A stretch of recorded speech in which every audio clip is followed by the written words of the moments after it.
உங்களுக்காக வழங்குவது feminine happy day everyday sanitary napkin. வெளியீடு வம்சம் ஃபர்டிலிட்டி அண்ட் ஹெல்த் கேர்.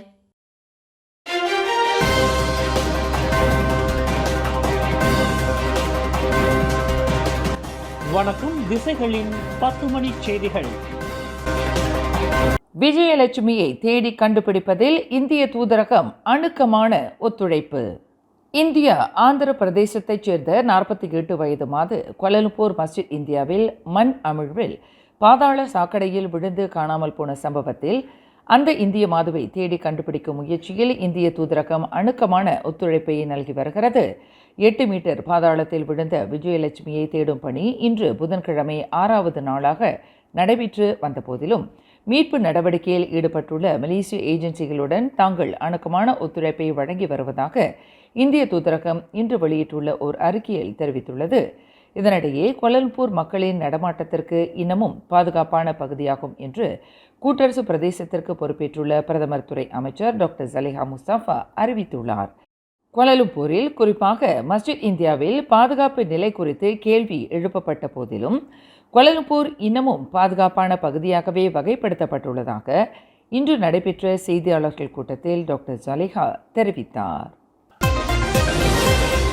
15 வயதுடைய ஓர் இந்திய இளைஞரை காணவில்லை என்று புகார் தெரிவிக்கப்பட்டுள்ளது.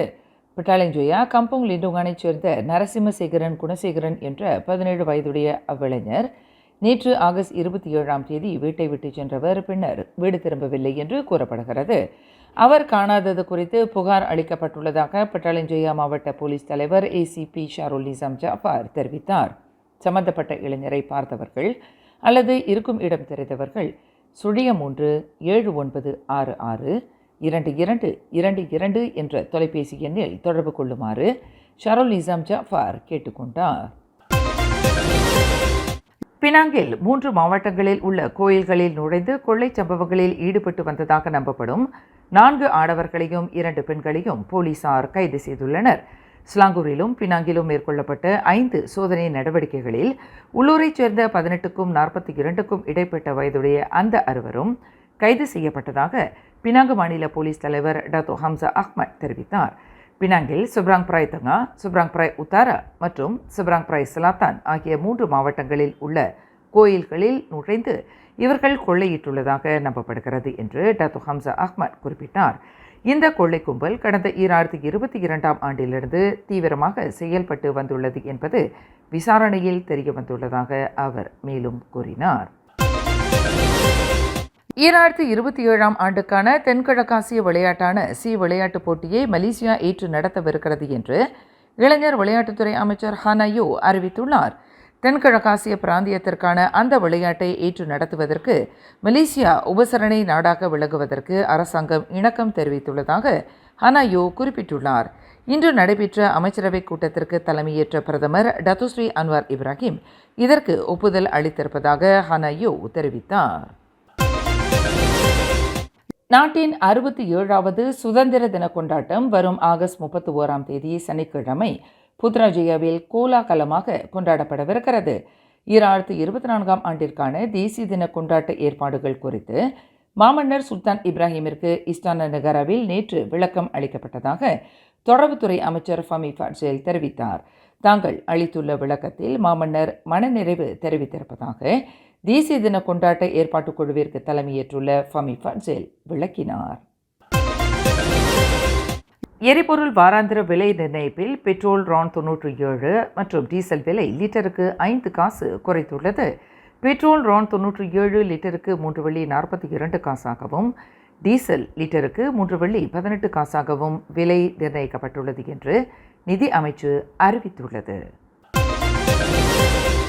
பினாங்கு இந்து அறப்பணி வாரியத்தின் முந்தைய நிர்வாக நடவடிக்கைகளில் நிதி முறைகேடுகள் நிகழ்ந்திருப்பதாக மக்கள் அளித்துள்ள புகார்களை அடிப்படையாக கொண்டு இவ்விவகாரத்தை விசாரிக்கும் பொறுப்பை மலேசிய ஊழல் தடுப்பு ஆணையமான SPRMிடமே தாங்கள் விட்டுவிடுவதாக RSN ராயர் தலைமையிலான இந்து அறப்பணி வாரியத்தின் நடப்பு பொறுப்பாளர்கள் அறிவித்துள்ளனர்.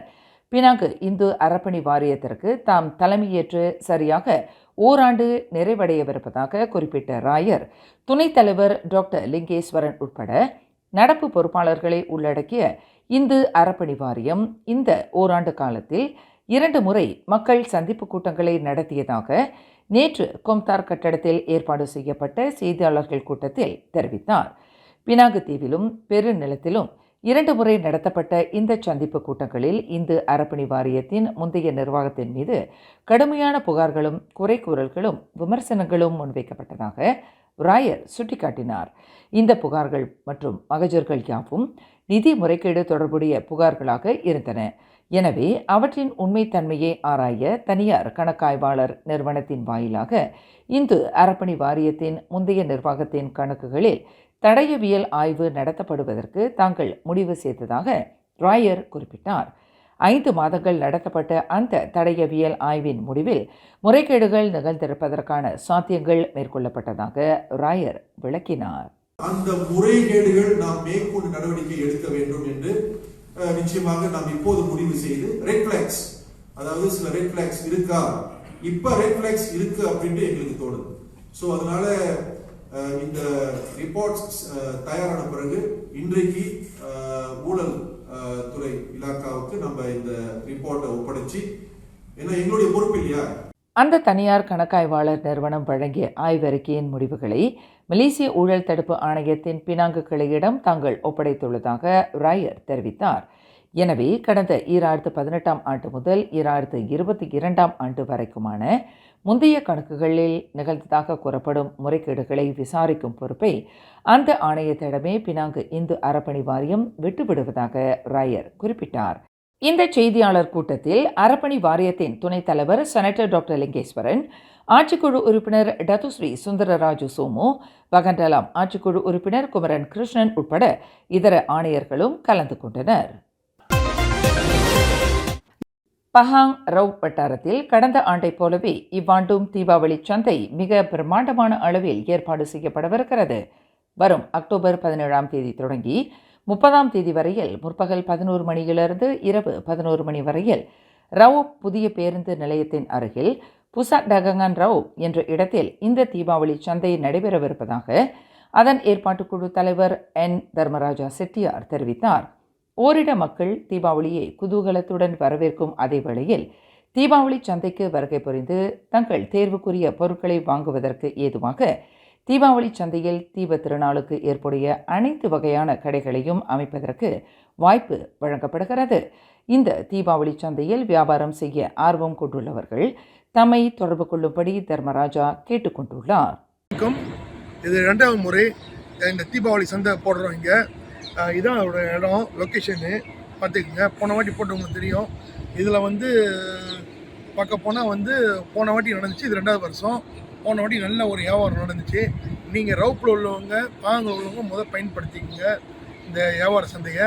அப்புறம் வெளி ஆளுங்களுக்கு நம்ம கொடுக்கலாம். ரவுப்பு, பென்தோங்கு, கேமரா ஐலண்ட், லிப்பீஸு, காராக்கிலின்னு ஆள் வந்துச்சு. போன வாட்டி நல்ல ஆதரவு கொடுத்தாங்க. இதே வருஷம் அந்த ஆதரவு இருக்கணும்னு நான் வேண்டி கேட்டுக்கிறேன். நன்றி, வணக்கம். காலனி கடைகளை அமைப்பதற்கும் வியாபாரிகள் வரவேற்கப்படுகின்றனர். மேல் விவரங்களுக்கு தம்மை தொடர்பு கொள்ளுமாறு தர்மராஜா கேட்டுக்கொண்டுள்ளார். இந்நாட்டில் உள்ள தமிழ் கலைஞர்களின் நலன் காக்கும் 5 திட்டங்களை தகவல் தொடர்புத்துறை துணை அமைச்சர் தியோனி சிங் அறிவித்துள்ளார். இந்திய சமூகத்தைச் சேர்ந்த நாடாளுமன்ற, மேலவை மற்றும் சட்டமன்ற இந்திய உறுப்பினர்களுடன் நேற்று தமது அலுவலகத்தில் நடத்திய சந்திப்பின் போது இந்த திட்டங்கள் தொடர்பான அறிவிப்பை துணை அமைச்சர் வெளியிட்டார். படைப்பாற்றல் உள்ளடக்க நிதி 2024, வானொலியில் உள்நாட்டு பாடல்களுக்கு கூடுதல் வாய்ப்பு, உள்நாட்டு தமிழ் கலைஞர்கள் மற்றும் ஊடகவியலாளர்களுக்கு பயிற்சி மற்றும் ECE ஒர்க் ஷாப் எனும் பயிற்சி பட்டறை ஆகியவையே அந்த 5 திட்டங்களாகும் என தியோனி சிங் விவரித்தார். 2024 படைப்பாற்றல் உள்ளடக்க நிதி திட்டத்திற்கு ஃபினாஸ் வாயிலாக 1,30,00,000 வெள்ளி ஒதுக்கப்பட்டுள்ளதாக கூறிய அவர், படைப்பாற்றல் மேம்பாட்டு நிதி, அமெச்சூர் பட தயாரிப்பு நிதி, டிவி நிகழ்ச்சி தயாரிப்பு நிதி, நாட்டுணர்வு ஆவணப்பட நிதி மற்றும் கோப்ரோ நிதி என அந்த நிதி ஒதுக்கீடு 5 பிரிவுகளாக பிரிக்கப்பட்டுள்ளதாக சுட்டிக்காட்டினார். இதற்கான விண்ணப்பங்கள் வரும் செப்டம்பர் மாதம் முதல் பெறப்படும் என்று அவர் விளக்கினார். 7 ஆண்டுகளுக்கு முன்பு கோலாலம்பூர் மாநகரில் ஓர் ஆடம்பர குடியிருப்பு பகுதியில் 20வது மாடியிலிருந்து கீழே விழுந்து உயிரிழந்த முன்னாள் டச்சு மாடல் அழகியான 18 வயது இவானா எஸ்டர் ராபர்ட் ஸ்மித் மரணம் தொடர்பில் அவரின் தாயார் தொடுத்துள்ள வழக்கை மத்தியஸ்தர் மூலம் தீர்த்துக் கொள்வதற்கு அரசாங்கம் பரிந்துரை செய்துள்ளது. நிர்வாண கோலத்தில் இறந்து கிடந்த அந்த முன்னாள் மாடல் அழகியின் மரணம் தொடர்பில் மானநஷ்ட இழப்பீடு கோரி அவரின் 60 வயது தாயார் கிறிஸ்டினா கேரலினா இந்த வழக்கை தொடுத்திருந்தார். டாங்வாங்கி போலீஸ் நிலைய தலைவர், போலீஸ் துறை மற்றும் அரசாங்கம் என 3 தரப்பினருக்கு எதிராக அந்த அந்நிய நாட்டு மாது இந்த வழக்கை பதிவு செய்திருந்தார். அந்த மாடல் அழகி கடந்த 2017ஆம் ஆண்டு டிசம்பர் 7ஆம் தேதி கோலாலம்பூர் கேப் ஸ்கொயர் ரெசிடென்ஸ் என்ற கட்டிடத்தில் இறந்து கிடந்தது பல்வேறு சந்தேகங்களை ஏற்படுத்தியதை தொடர்ந்து முத்தரப்புக்கு எதிராக அந்த முன்னாள் மாடல் அழகியின் தாயார் இந்த வழக்கை தொடுத்திருந்தார். விரைவு பேருந்தில் பயணம் செய்த 23 வயது பெண்ணிடம் ஆபாச சேட்டை புரிந்து மானபங்கம் செய்ததாக அப்பேருந்தின் 2வது ஓட்டுநர் கமாமட் மேஜிஸ்ட்ரேட் நீதிமன்றத்தில் இன்று குற்றம் சாட்டப்பட்டார்.